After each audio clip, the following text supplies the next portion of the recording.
Hello, and welcome to the Cambridge Assessment Podcast. I'm Alana Walden, and I'm here to introduce the first of our remotely recorded podcast episodes. In September last year, we hosted our first Shape Education conference in partnership with the Cambridge Judge Business School. The event brought together experts from around the world to ask, how is our society changing, and what do we need education to deliver for that society? Just over 6 months on, nobody could have anticipated the enormous impact of the situation we're currently in. In this podcast episode, Fava and Mark Andrews from Cambridge Judge Business School and Dan Frost, a Learning Technology Lead for Cambridge Assessment English, reflect on ideas that were discussed at the conference around the need to create the conditions in which schools can flourish and how Covid-19 may be shaping the future of education. Well, first, I think this is not a teacher bashing or school bashing talk I'm giving. I think we have to create the conditions in which schools are allowed to innovate. And that is not where we are now. Schools are... I'll tell you a story. I gave a talk similar to this at a conference organised by a friend of mine who's a head teacher. I was really proud of my talk.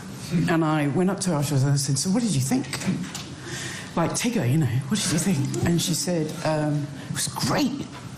So I said, so you're going to do anything different as a result of it? She said, no. She said, I can't. She said, I can't take that risk. So they're an outstanding school. The money they get related to that measurement pays for the teachers' salaries. If she takes risks with that, and I'm serious, she's really serious about this, if she takes risks with that, she's risking people's salaries. It's survival. Yeah. So first, let's take very seriously the conditions in which schools can flourish. That was Coleen McLaughlin, Director of Educational Innovation at the University of Cambridge Department for Education, speaking last September at the Shape Education Conference. I'm Fava from the Cambridge Judge Business School, and today I'm here with my colleague Mark Andrews, also from the Judge, and Dan Frost, who is a Learning Technology Lead from Cambridge Assessment, who were involved in the inception of the Shape conference. So Shape was an event hosted by Cambridge Assessment English in partnership with the Cambridge Judge Business School, which brought together experts from around the world, so investors, policymakers, edtech specialists, entrepreneurs, teachers and learners to debate what changes in society are going to have the biggest impact on education. So Dan and Mark, we heard there how Coleen was voicing the concerns many of us have had in the education community. There's no shortage of wonderfully innovative educational research and development, but the conditions have not been conducive to applying those innovations. The climate of education was too risk averse. So now here we are 6 months on, and we do have the conditions for innovation, but not in a way that any of us could have anticipated. Our schools and universities in the UK have been closed for 1 month due to the COVID-19 outbreak, and education's been shaken up considerably. So let's reflect on the conversation we had last September at Shape in light of the present situation. Dan, perhaps you can start by telling us a bit of the backstory about Shape and how did Shape come about? What was the thinking behind it? Yeah, a few of us at Cambridge Assessment English had been in conversations over a year or so with Mark and some others at the Judge Business School, and we are all trying to do innovative things. We're all seeing innovative things happening, but we're also seeing a lot of kind of same old things happening. So what's done in the, on paper in the real world just plopped into digital, and also seeing stats like 3% of education is digitized, and anecdotally seeing things which just look a bit kind of janky and they could have been done better. And we started asking ourselves, how can we accelerate this change? Other industries are moving faster than education is, and there's a huge potential. And but education is so important because it's how we get humans ready to be part of society. So if we're only doing 3% of what we could be doing, not that we should digitize everything immediately, but if we're only doing part of what we're doing, how do we accelerate that? So we noticed that there were kind of silos of discussions happening. So at a policy conference, you would have policy people talking to each other. At an ed tech conference, you have ed tech people, and some of those ed tech people are not tackling much bigger problems, often less profitable problems. And you've got people in assessment thinking about just the assessment side of it. So we kind of noticed this, and then we noticed how modern product development is done. It's done in a very cross-functional way because a decision is not made in silos. You have to have the whole team behind it. You have to have all the skills there. So that was our kind of aha moment. We thought, right, well, how do we get all these people together? Last September was our first attempt. It was our kind of MVP attempt at getting everyone together, getting people like all the people that you described, the teachers, learners, ed tech investors, and so on, putting them in a room and asking them a difficult question with the implication that they have the answer rather than us, Cambridge, having the answer. So that was our starting point. And yeah, what we're seeing now is exactly what you're describing. It's forcing the collaboration. It's forcing everything to happen at breakneck speed. The interesting thing now is what we do with that. I think it's also worth saying as well that when we initially came to the idea that became Shape, that we came to it initially from the perspective of learning technologies and ed tech.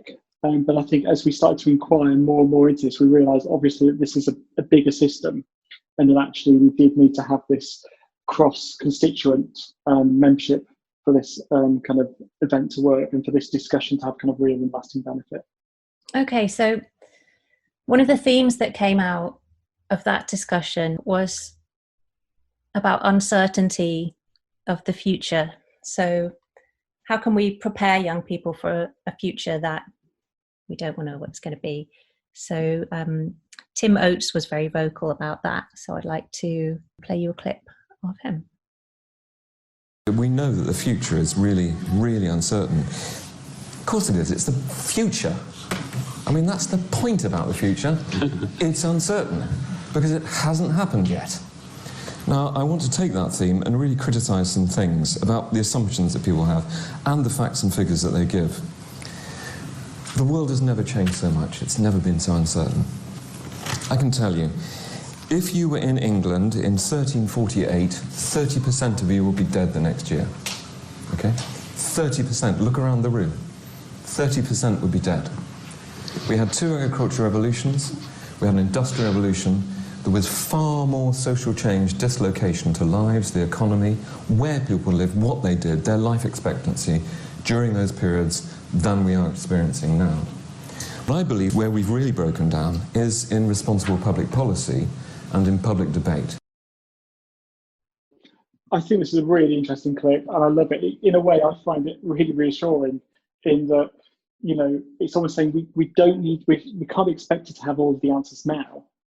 But I think as a community, we need to come together to actually help work our way and find these answers. I totally agree with that. I think the current situation where we're all in lockdown, and yet within like a few days, teachers have worked out, however scrappily, how to keep the lessons going. And, you know, parents and kids at home are doing the same, not with uniform success. Yes, there's problems, but this future that we're in, the future that was, you know, a few weeks ago, we've made it ourselves. And that's quite empowering. This just speaks to the fact that we can build the future. So this is where you're totally done. I mean, this is where I'm a big advocate of bottom-up innovation as a way of getting things done, this whole kind of skunk works mentality of bringing people together with the needs, with the kind of almost like the emotional connection with the problem, to then work with people to find the solutions. And I think if we're looking at how to innovate in this time, we're seeing this at the moment with, you know, teachers working out how they can use various bits of technology to deliver to their students at the moment. It's not usually because of some top-down kind of edict. A lot of this is people on the ground actually working out what's going to add value to their learners. But I think that's the time we have now. And I think we do need to go back to Coleen's comment a little bit where, you know, we, at the Shape event, we had a room full of people who were hungry for innovation from across the sectors. There were teachers, there were students, there were awarding bodies, all wanting it. Yet, under normal circumstances, it's a system that's hard to innovate in. And I think Coleen gave us some of those answers by highlighting that, you know, it's a high stakes environment. We can't play around with students learning. You know, it's that learner's one chance to attain, and we can't play with that. But the interesting thing about we can't play around with education and the traditional ways of making sure that everything's going to work is that we had no time to do that in the current situation. And it will be interesting in retrospect to see what worked and what didn't, but it'll also be interesting to see which bits of bottom-up innovation where people just had to solve it themselves did work, and how can we capture that and keep that going. It's going to be exciting and interesting to see how the SHAPE community can model those kind of bottom-up innovations and get people working very rapidly together, but with the respect of the learner. So you're not just mucking around, you're not, you know, you care what the output is, but you also want to optimize really rapidly and you want to keep iterating. Yeah, I think Coleen's point was also that, you know, student achievement is connected to schools' finances, and that's been a barrier to risk taking in the past. And I feel like this discourse is also connected to the need for an evidence base with educational research. So on the one hand, we want to have a rigorous evidence base for why we can be confident that what we're going to do will work. But at the same time, sometimes you don't know if it's going to work with your students in this context until you try it. And I think, to come back to Mark's point about bottom-up innovation, I think sometimes, you know, even if you're applying a new technology or a new teaching method or a new curriculum which has an evidence base, you still can't be certain that it's going to work. So I think that's something we really need to come back to in the educational community and think about, you know, the relationship between educational researchers, institutions, teachers and policy in that way. I think we also need to acknowledge that when we do try to collaborate across disciplines and across sectors and across industries, it takes longer because we're using different terminology to talk about the same things. We need to take time to understand each other's perspectives so that we can have a meaningful dialogue about it. So the great thing about SHAPE was that it gave us enough time, it gave us a whole afternoon to really talk about these issues together, which is refreshing. And again, we education industry have got to always be learning what the users and the learners and teachers and so on expect, because otherwise we're in danger of thinking we know how they'll use this stuff, but we really don't. Yeah, we don't always know what the new possibilities are going to be or how young people actually use the new tools that we give them. My niece was actually sharing her maths revision notes with her friend for her GCSEs using Snapchat. I said, well, how could you keep this? She says, well, I just make a screen grab. I said, well, you make a screen grab from Snapchat to share your maths revision notes with your friend. She's like, yeah, what's the problem with that? But to make a more historical analogy, when cinema was first invented, they would film them in a theatre. So the camera would be static and set up in front of the theatre stage, and you would effectively be watching a play on film. And now what we're seeing with lecture capture is kind of like that, because people think about their lecture as a performance in the same way. And then what we have on film is a film of a lecture, whereas actually film has much more capability than that. You can cut in scenes, you can go to different places. So there's a lot of capability that we're perhaps not using yet in terms of what these technologies can offer us. Yeah, and I think the way that they refer to that is the grammar of cinema. So when they started the technology of cinema, they hadn't learnt, because they hadn't experimented with the technology, they didn't know what the grammar of cinema is. So in a way, this is coin a phrase or whatever, we haven't learned what the grammar of digital education is yet, because we haven't done enough of the experiments. We're only like 10, 20 years into this, so we're still, you know, filming things the way we would. So then the challenge to the industry is to learn that and to share the practices and to work together again. Isn't one of the key things as well is to change this paradigm a little bit as well, to lose the word digital education and just call it education, and just take it as a given that actually technology has always played a role in education, whether it be digital or analog technology, and that actually we're just talking about education and how we move forward, and implicit within that actually is going to be a role of some form of technology which is likely to be digital. Yeah, the way I always think of technology is it's technology until it's invisible. So I've got lights in this room, but you don't think of it as technology. You don't go to turn the electricity on. Yeah, precisely. And one of my favourite pictures is of someone ironing, and this is from like 100 years ago. Someone ironing, but then the iron is plugged into the light socket, because we hadn't learnt to install electricity into houses yet. So we're still at this sort of installation phase, and things are a bit clunky. But all it means is, we can beat ourselves up about it, but back to the way we've reacted to the COVID situation, we're quite adaptable. We've just got to, on occasion, force ourselves to change things. If we're thinking about how to do education in 2020, we need to be careful what organisational structures and ideas we carry over. If you get these people working together and you give them a bit more of a blank slate and say, just leave your business model and your role at the door, how would you solve this now? Which is effectively what we have with the present situation. It's not necessarily a blank slate, but certainly things have been shaken up to the extent that we have to take more risks, because we're already at risk. So you have no choice. Yeah. Before we wrap up, I wanted to bring up the elephant in the room, which is inequality, educational inequality. So obviously, historically, there's been a huge attainment gap that correlates with socioeconomic inequality. And the danger is that the present situation we have with COVID means that the children who traditionally will have done better will be doing so because they're in an environment that's conducive to learning, and the children who wouldn't won't.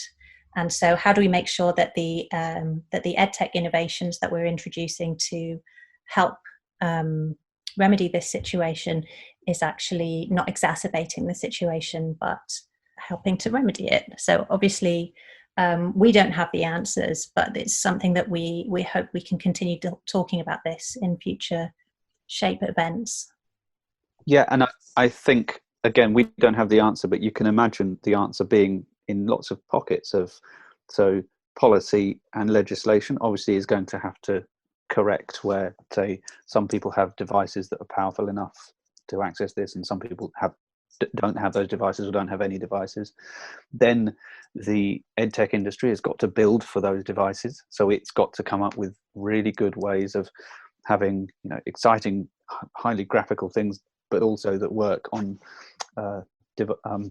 less powerful devices. We've got to think about connectivity and that it's reliable. So if we have an instance like this again, that no one is left with a slightly dodgy broadband connection, regardless of where they are.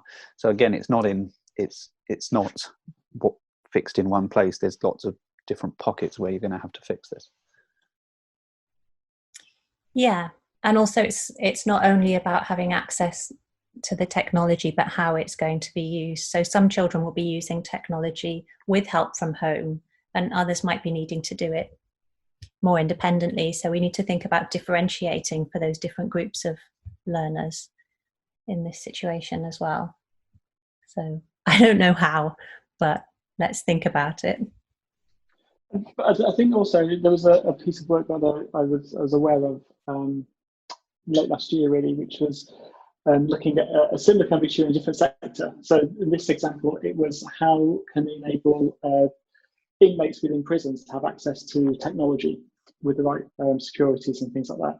Now, obviously, on their own, a prison service is not going to know, how to do that.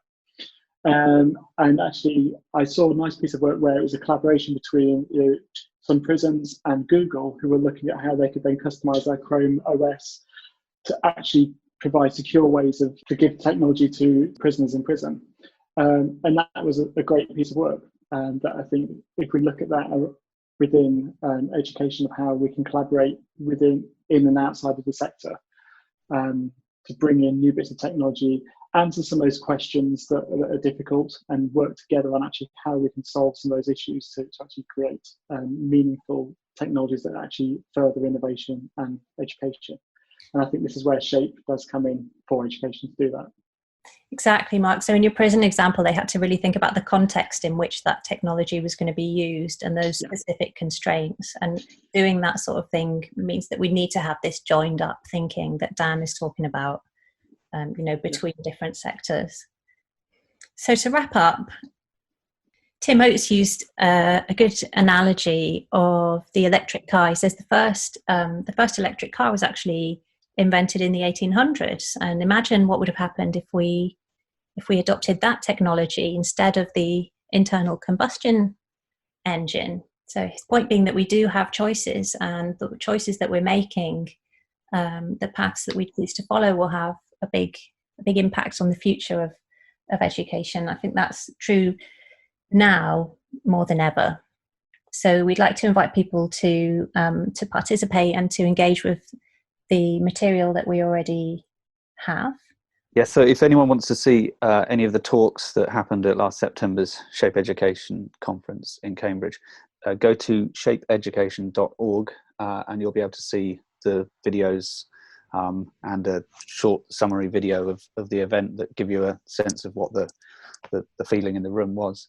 You'll also be able to sign up for the upcoming May 2020 virtual event. You'll be able to apply to that and apply for future events that will be happening over the next few months. Great. Okay. Thank you, Dan and Mark. Yeah. Okay. And we'll see you again. Thank you for listening to the Cambridge Assessment Podcast. You can find all of our podcasts on our website, just search Podcast Gallery, or you can find us on YouTube or wherever else you usually listen to your podcasts.